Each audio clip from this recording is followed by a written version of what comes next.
Now that we have prepared all the ingredients for the Seder plate, it's time to put it all together. Organizing the Seder plate. This is how we do it.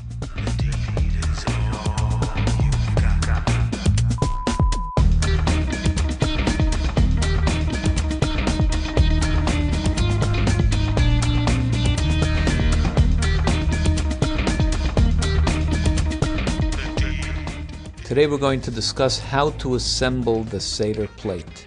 For this, once again, we're going to go on location. Even before we begin a Seder plate, we do make sure to have a pillow because we are going to be reclining as we do certain parts of the Seder. Part of expressing freedom is reclining. So we prepare a pillow on our left side, which we will later use for reclining. We now go to the matzah. We begin with a matzah cover, which has 3 compartments in it. We take 3 matzot. These are round, hand-baked shmura matzah, which are the most preferable matzot to use, at least for the Seder. One should try to make sure to get these types of matzahs for the Seder. We take 3 matzot. The first one, we start with the lower one, which is the Yisrael, representing the 3 different types of Jews, Yisrael, Kohanim, and Leviim. The second one is the Levi matzah, the middle matzah, and then the Kohen matzah. We then take our Seder plate. Now, for Seder plates, there's also 2 customs. Some have the custom to put the Seder plate underneath the matzah, so that everything is sitting on top of the Seder plate, the matzah included. This is the Chabad custom. However, since most people do it the other way, that they have the Seder plate sitting on top of the matzah, I will demonstrate how that is done. So the first component on the Seder plate is the zroa, the shank bone or chicken neck that we place on the upper right-hand corner to the top right. The chicken neck reminds us of the Passover offering that we did in the time of the temple. There was a special offering brought for Passover, which every Jew had to be part of. We will not eat this during the Passover. It's prohibited, in fact, to eat any roast meat during the Passover Seder, because we do not want to give the impression that we are actually partaking of a Passover offering, which is prohibited to do when we do not have the temple.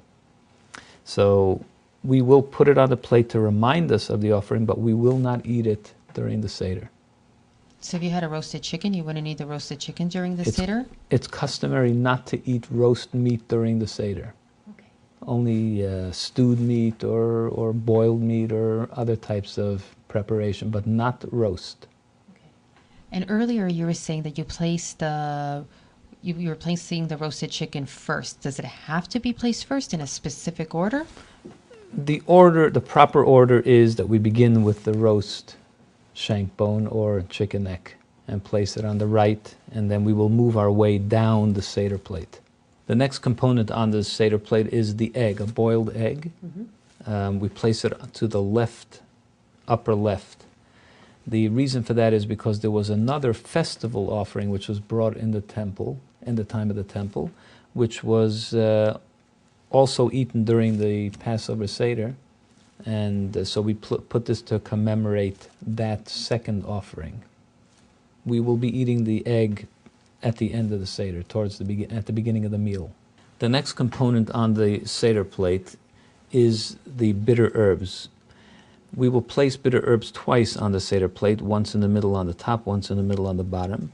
It's customary to use either romaine lettuce or ground fresh horseradish, or a combination of the 2. Some people use both. It's actually the Chabad custom to use both.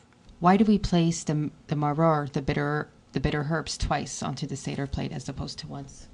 Because we will be using it twice during the Seder, 2 different times. We place it in the middle on the plate, just below the zroa and the egg. The next component on the Seder plate is the charoset, the mixture that reminds us of mortar. We place it to the right lower section of the Seder plate, underneath the zroa. This will be used for dipping of the bitter herbs. We will dip the bitter herbs into the charoset later during the Seder. So is it customary to dip something bitter into something sweet? That's the custom at the Pesach Seder. The next component on the plate is the karpas, which is a vegetable. There are different customs about which vegetable to use. Some use an onion, that's the Chabad custom. Some use a potato, a cooked potato. Some use parsnip. There are different customs about what to use. Our custom is that we use, the Chabad custom is that we use an onion, so we're using an onion today. The final component on the plate is once again the bitter herbs, which we will use during the Seder a second time. Again, we use a combination of the two. And we place it lower center, beneath the earlier bitter herbs that we placed. Everything we've done up until now has been done before the Seder. Everything that we did now was just preparing to begin the Seder. Okay, so now we're going to... Now we're going to start the Seder. Okay. Now that we've assembled our Seder plate, join us next week as we go through the Seder step by step.